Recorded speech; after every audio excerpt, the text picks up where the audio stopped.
मीनू अकेले ही खेत का सारा ख्याल रखा करती।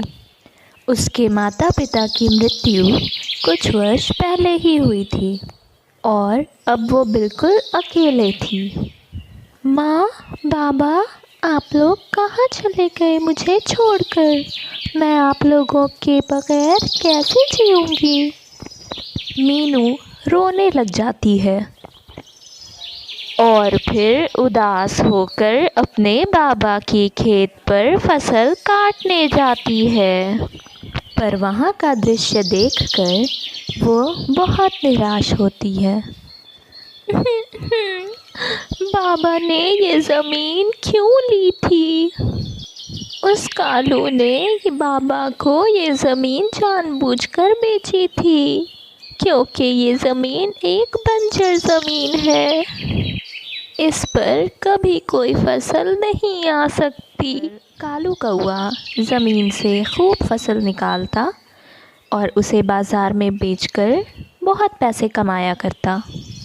वो तो काफ़ी अमीर हो चुका था। एक दिन मीनू कालू के पास आती है और कहती है, आपने मेरे बाबा को धोखा दिया था। आपने उनसे अच्छी ज़मीन ले ली और उन्हें बंजर ज़मीन दे दी। हाँ तो मैंने ऐसा किया, इसमें क्या हो गया? तेरे बाबा अब इस दुनिया में नहीं हैं, वो बात ख़त्म। अब जा यहाँ से। मीनू रोते हुए उस खेत पर जाकर बैठ जाती है। तभी बंटी कबूतर मीनू को उदास देखकर आकर पूछता है, मीनू, तू उदास क्यों है? बंटी चाचा, देखो ना, ये कालू कौवे ने मेरे बाबा को एक बंजर ज़मीन बेच दी है। मेरे पास तो और कुछ है भी नहीं। मैं बस इस खेत के सहारे ही ज़िंदा हूँ। मैं इस पर दिन से रात मेहनत करती हूँ, पर मुझे इसका कोई फल नहीं मिलता। रो मत बच्ची, मेरे पास एक बहुत बढ़िया सुझाव है। बंटी मीनू को एक प्लान बताता है और फिर बंटी वहाँ से चला जाता है। अगले दिन जब सुबह होती है, मीनू फिर खेत पर आती है और देखती है कि उसके खेत में खूब सारे सोने के अंडे थे। पूरे जंगल में शोर फैल जाता है कि मीनू के खेत में सोने के अंडे उगे हैं। ये बात कालू कौवे तक पहुंचती है। अरे, ये कैसे हो गया? मैंने तो उसे पूरा का पूरा बंजर ज़मीन दिया था, उसमें सोने के अंडे।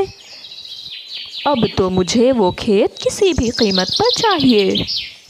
वो फ़ौरन उड़कर मीनू के खेत में जाता है। वहाँ मीनू को देखकर वो कहता है, अरे मीनू, ये सब कैसे हुआ? कालू चाचा, ये सब भगवान की कृपा है। अच्छा, जो भी है, मुझे ये ज़मीन ख़रीदनी है।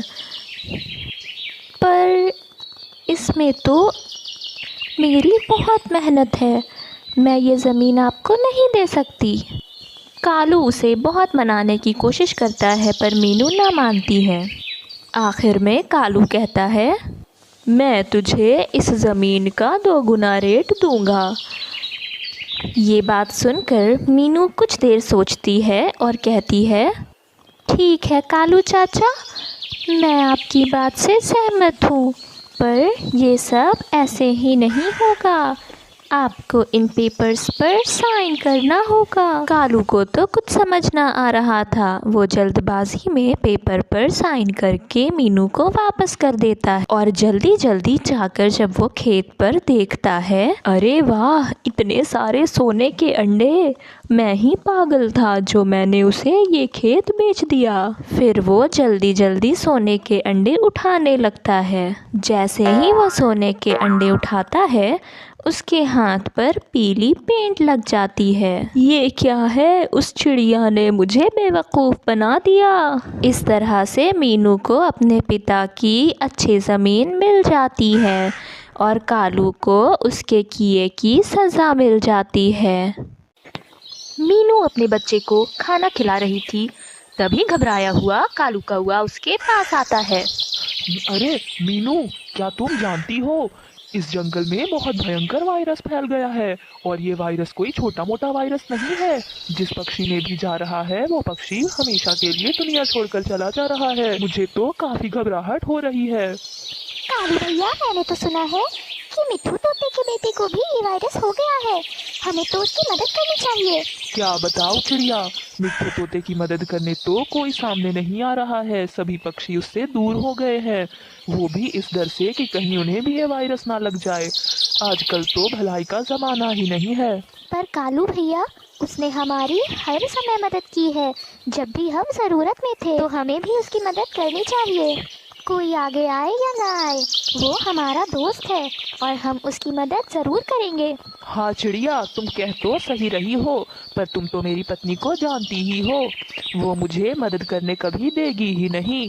पर तब भी मुझसे जितना हो सकेगा मैं तुम्हारी मदद जरूर करूँगा। मीनू, फिलहाल तो मैं घर जा रहा हूँ। अगर तुम भी मिट्ठू तोते से मिलना चाहती हो तो कल मैं दोबारा तुम्हारे घर आऊँगा, हम इकट्ठे ही उससे मिलने चलेंगे। इतना कहकर कालू कौआ अपने घर चला जाता है। अरे रे रे रे रे रे, कहाँ से आ रहे हो? कहीं वायरस तो उठाकर नहीं ले आए? मैंने 1000 बार मना किया कि मत जाओ बाहर, वायरस फैला हुआ है। तुमने मेरी एक ना सुनी। काली, मैं तो मिट्ठू तोते की तरफ गया था, उसके बेटे को भयंकर वायरस लग गया है। वो बेचारा बहुत उदास है। कल मैं और मीनू चिड़िया दोनों उसके पास जाएंगे उसकी मदद के लिए। देखो तो, लग रहा है कि ये मदद नहीं करेंगे तो वो मर ही जाएगा। हमें किसी की कोई मदद नहीं करनी है। मैं बिल्कुल नहीं चाहती कि मेरे घर में भी वायरस आ जाए। हमें उस वायरस से बचना है, ना ही उसे अपने साथ लेकर घर में घुसा लेना है। समझ में आ रही है मेरी बात?